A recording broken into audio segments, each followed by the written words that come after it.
السلام عليكم.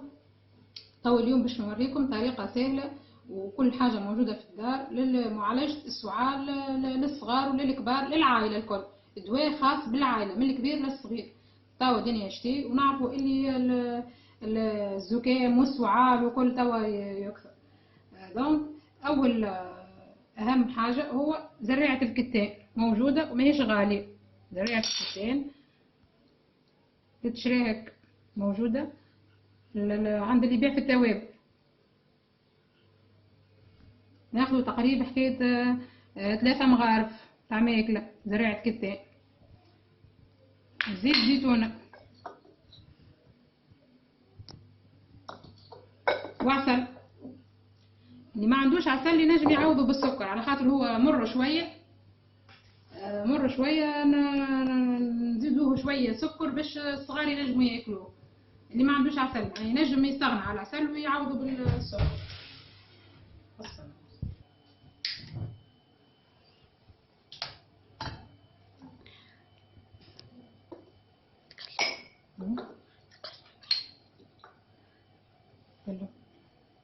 حطوا مغرفة نتاع ماكلة زيت،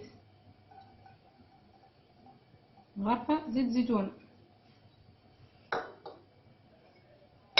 خلوه يسخن شوية على الغاز، خلوه يسخن شوية، وبعد ما يسخن نزيدوه زريعة الكتان.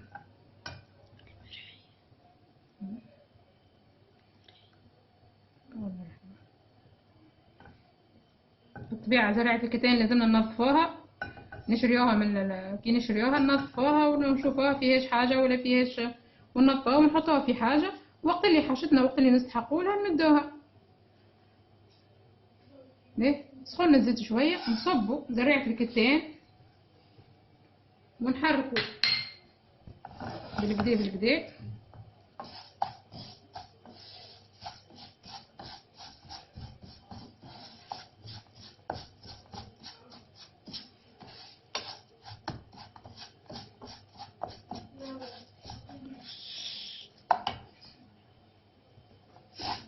حركوها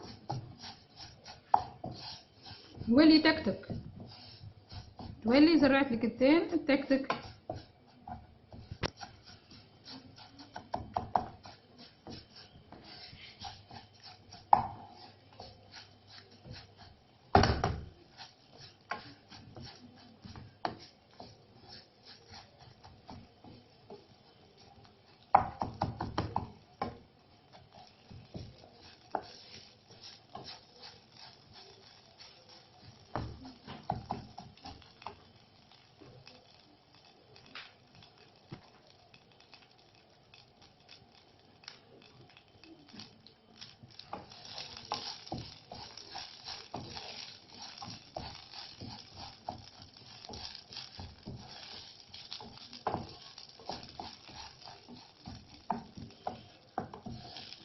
نحاولوا في الامراض هذه الزكام ولا السعال ولا اي حاجه، نحاولوا الصغار ما نعودهمش بالدويات، نعودوهم بالحاجات الطبيعيه والحاجات اللي موجوده في البيت. تو تشوفوا وتجربوه وتعرفوا اللي تلقاوه افيكاس على الاخر وتوليو ما عادوش تستغناو عليه بالكل.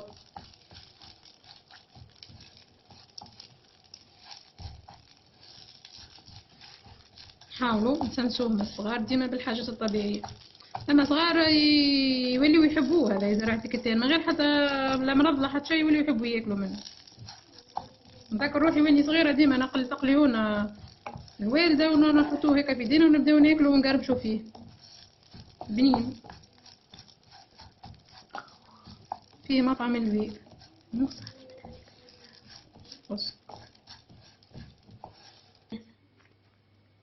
به توا طابت زريعة الكتان. ثم ناس تحب تاكلها هكا من غير ما ترحاها، تحب تاكلها كعب كيف هكا،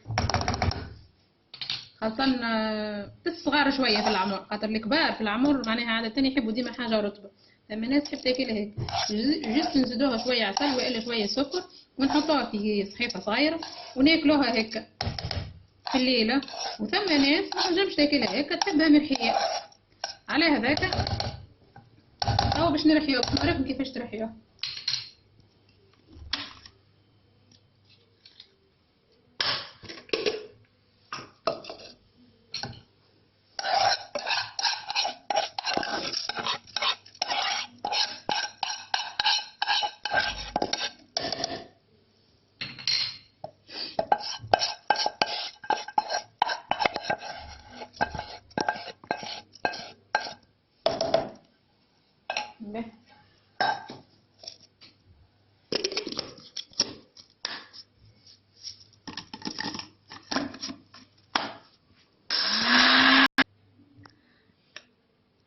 بعد ما رحيناها، بعد ما رحينا زريعة الكتان، باش نزيدوها مغرفة نتاع ماكلة عسل. كما قلنا اللي ما عندوش عسل نجم يضيف السكر، شوية سكر، حتى مغرفة نتاع قهوة سكر باش الصغار ينجموا ياكلوها، خاطر فيها شوية مرارة، خاصة كي تترحي تولي مرة شوية. الصغار ما مرة اثنين مرة ولا ياكلوها لك وبعد يوليو ما عادش يحبوا ياكلوها. خلطناها بشوية عسل، مش لازم نرحيوها يلزمها تكون مرحيه ورطبه كما البسيسه، ولا لا، مرحيه حتى معناها مهروشه تهرويش فيها، كعبه صحيحه وكعبه مرحيه ما يسالش، مفيد سهله للصغار وللكبار وكل. وهذه الوصفه هذه في الليل كي نجو نرقدوا، قبل ما نرقدوا نعطيو لصغيرنا مغرفه، ولا الكبير اللي يكح ولا اي واحد يكح ياخذ مغرفه نتاع قهوه ياكلها ويرقد على روحه. ولا انت راقد وسمعت صغيرك يكح تقوم تمشي تجري تهزله مغرفه نتاع قهوه توكلها له ويرجع يرقد كأنه كان يكذب. توفى الكحه جمله، توقف الكحه على بلاصتك. به عملناها هذه، خلطناها صايي، نحفظوها في حاجه بالله، دبوسه ولا حاجه بالله، دبوسه نجيو كما هذه مثلا، دبوسه ما عرفش نستعملوها نظيفه وباهيه، نحفظوها في القارورة هذه.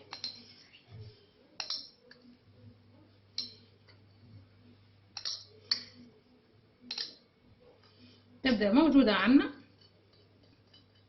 هذه خير من ساك دواء، هذه ما فيها حتى شيء، لا صعيب تحضيرها ولا صعيبة مكوناتها ولا غالية ولا حتى